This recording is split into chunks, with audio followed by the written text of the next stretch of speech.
Hi everyone, welcome back to my channel. My name is Katie, of course, and today I'm finally sitting down to do a part 2 Baby Witch book review. I am very excited. I know you all have been waiting, and I am so glad that the first part of this series was so well received. It makes me so happy, especially since I was really nervous about putting that out. It makes me super excited and very happy to know that I have found a community of, you know, fellow witches to talk about these things with, and I don't know, I'm super excited. I'm really glad you guys like it. I'm gonna be reviewing 5 books. I can't count. Now you can see why it's taken me so long to actually get this video up, because I had to read all of these first. And I do work an 8 to 5 and have it's not a life, but you know, I like to watch anime and, you know, do a bunch of different things that doesn't consist of me only making YouTube videos or content on my Instagram or TikTok. So it takes me a long time to get through these through all the books I want to get through. I love reading, but before we get into this book review, please remember to like, subscribe, and share. I'd really appreciate it. Please consider sticking around and joining the family. I'm super duper excited. I already have part 3 of this planned, because I was able to, you'll see. Like, this is definitely going to be more about like educational like purposes instead of just spells. The first book we're going to do in this series is called Witch, Witch Unleashed, Untamed, Apologetic, and it is by Lisa Lister. Now, full disclosure, full transparency, I literally went to Barnes and Nobles and just went with what spoke to me, just grabbed whatever off the shelf that I was interested in. And it wasn't until after I like finished the whole book that, because I was interested in like following her on social media and all that stuff, where when I looked her up, I realized that there was actually a lot of controversy revolving around this author, Lisa Lister, which in hindsight makes a lot of sense after I read through it. Everything in this book can be kind of seen as as transphobic. She's really strong about female witches. I know she has a husband and she talks about him, but like she doesn't talk about him practicing witchcraft really, and I might be wrong, do not attack me. It's not that serious. Besides what is serious, which is transphobia. I'm not promoting this book. I am just simply going to review it and let you know what I found useful out of it. Yeah, her ideology is kind of like you have to be a woman to practice witchcraft. That's what it's all about, but in my head I don't agree with that, and we're not going to get into all that in this review because this is already going to be a long video. But any questions, just like any other video, leave them down below. Any comments, let me know. I would love to talk to you. And I am Latina. Within Hispanic culture, it is very machismo culture. So, and women are supposed to, you know, be submissive, be quiet, bear children, be the servant of the family, doing whatever they need to do for their husband or their kids. And then along with my experiences with SA, I've always had trouble embracing my femininity. I truly did for the longest time wish that I was born a boy, just because I felt like that my body was the reason why I was targeted for abuse, even though, you know, now that I'm older, I know that's not the case. Anyone of any gender can experience those things, but it's still very hard for me because, like I said, in the environment I grew up in and the way that my mom was and stuff, I hated being a woman. I still have my days where I'm like, if I were a man, it'd be a lot easier. We're all taking it one day at a time, trying my best. Because of that, this portion of the book, Unleashed, Untamed, and Unapologetic, really spoke out to me because, like I said, I feel very ashamed of my femininity, of my sexuality. Her ideas of what a woman is and who can practice witchcraft, I do not agree with.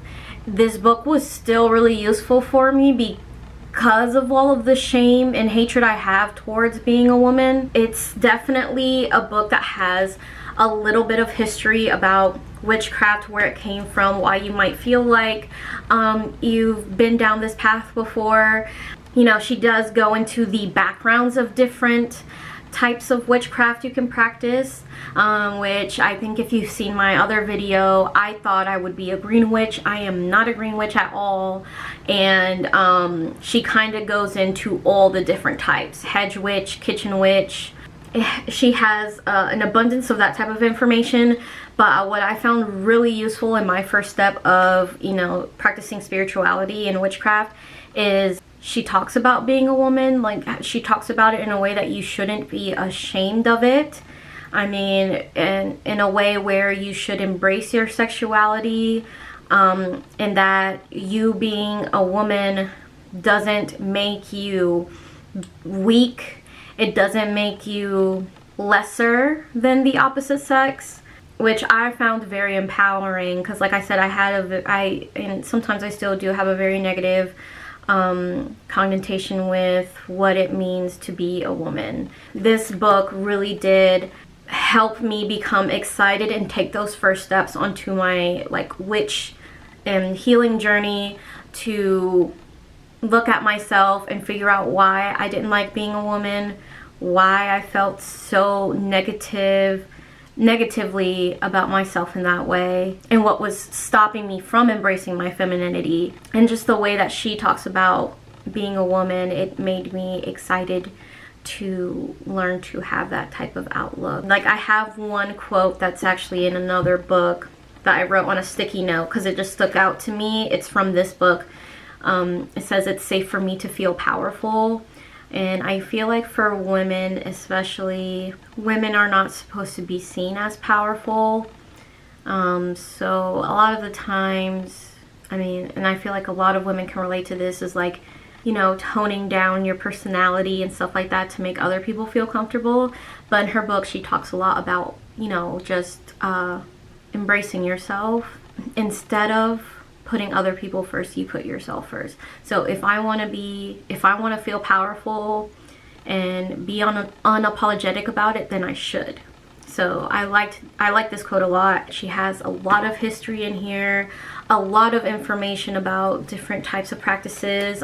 She has, you know, like the witch calendar in here, essential oils, crystals, gemstones, all that stuff. You are worthy of calling in what you need, want, and desire. She talks a lot about the menstrual cycle. Growing up, I'm 25, so I feel like I don't know how it is for kids in like middle school, high school these days, but growing up, you kind of just talked about your period, and in a way that was like, you have your period because you're meant to have children, and because you didn't have a child, your egg dies and blood comes. Whatever, you know what I mean? Like, it was very scientific, and it was also very like where I learned those characteristics of being ashamed of my period, because there were plenty of times where in middle school and in high school, you know, I would get ridiculed for bleeding through my pad and having a stain on my pants, and having to call my mom to come bring me clothes, or having an extra pair of gym shorts in my locker, because sometimes it would just happen to me because my flow was so heavy.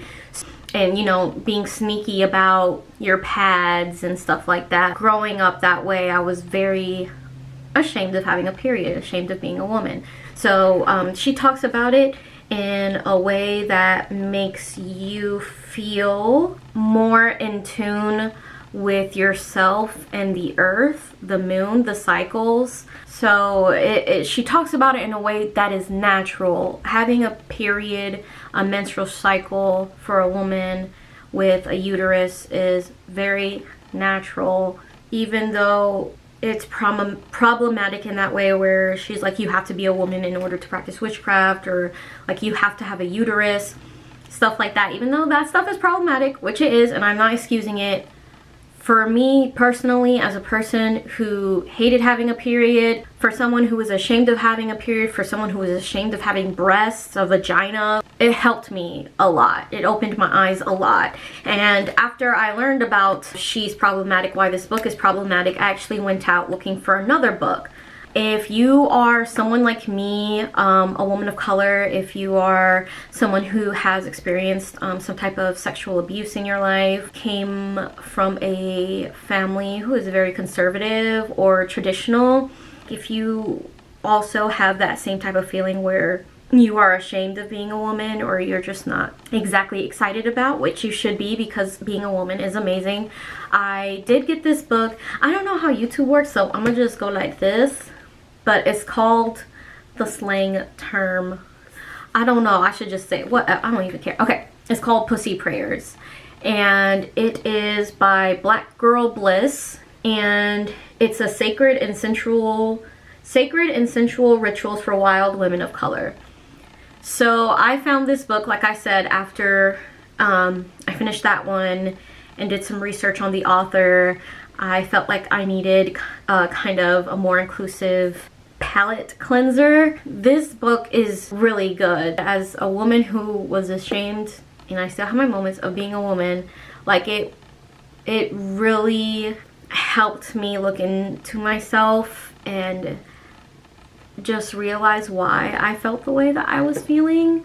And she does talk about, like, she's had history with sexual assault and stuff like that, and she is I think she's either lesbian or queer, I can't remember, but just talking about that, her battle with that. It's a really good book. So if you're someone who is struggling with that, I do recommend you check this out. And she does talk about how, like, if you are a white woman or a white person, because this is for anyone who identifies as a female, you can read this too. I always feel like people are so quick to say that someone is gatekeeping when they're not.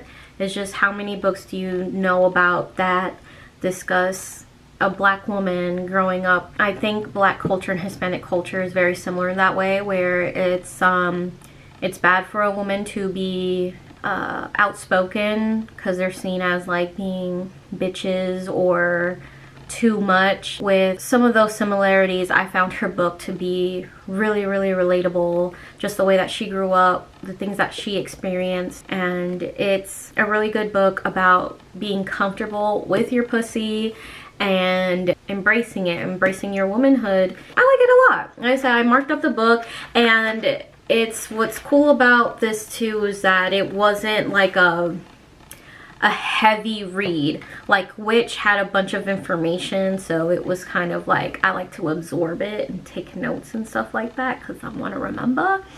But you know, Pussy Prayers is all about your journey to healing, your journey to embracing your femininity. And like I got through it quickly. I still haven't finished because at the end she does have like some journaling questions. I believe she has like 25 of them, 26 questions, and then this end chunk right here is like affirmations and like little practices you can do to feel more in touch with your femininity and your pussy. And that's why she also is called Pussy Prayers, because it's like pussy, like you're weak, you're it's something to be ashamed of, but it's not. I don't know if I'm explaining these things properly. But this is definitely helping me on my healing journey to love myself, embrace my femininity, embrace my pussy, and realize that the things that happen to me are not my fault. The things that happen to me are not because I was a woman, but because the people around me didn't value a woman. It's not like the Witch book where you have to be female. This is a very inclusive book.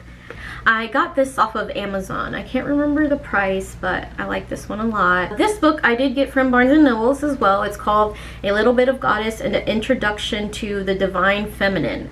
I have always been obsessed with Greek mythology, and as you know, there are countless gods and goddesses, and that is just like one small part of the world. There are so many, like, I didn't even think about it, but how indigenous people have their own like gods and goddesses. Like I am part Taína, so like, and I don't really know much about that about that part of myself, my ancestors, my culture, because that part of my family is already dead and gone. I never had the opportunity to like hear stories from them. Like my grandfather, he passed away I think 2 years ago, and he was an alcoholic and wasn't really in my life, so I never really got to talk to him about those things.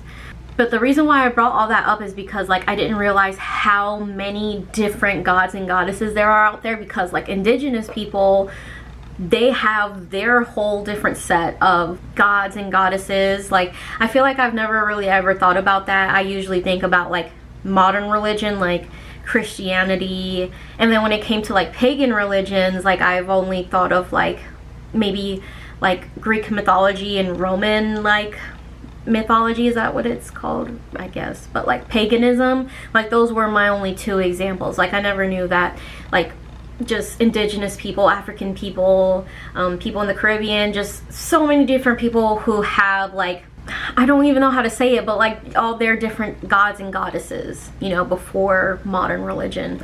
And because of that, because that's so overwhelming and there's so many, I did want to focus on goddesses, because like I said, I'm trying to embrace my femininity. I'm trying to realize that I can be powerful, beautiful, strong, kind, nurturing, just all of these things as a woman. So I wanted to learn more about goddesses. I do not practice, what is it called, deity worship or anything like that right now. I don't have a deity. I don't speak to any deities.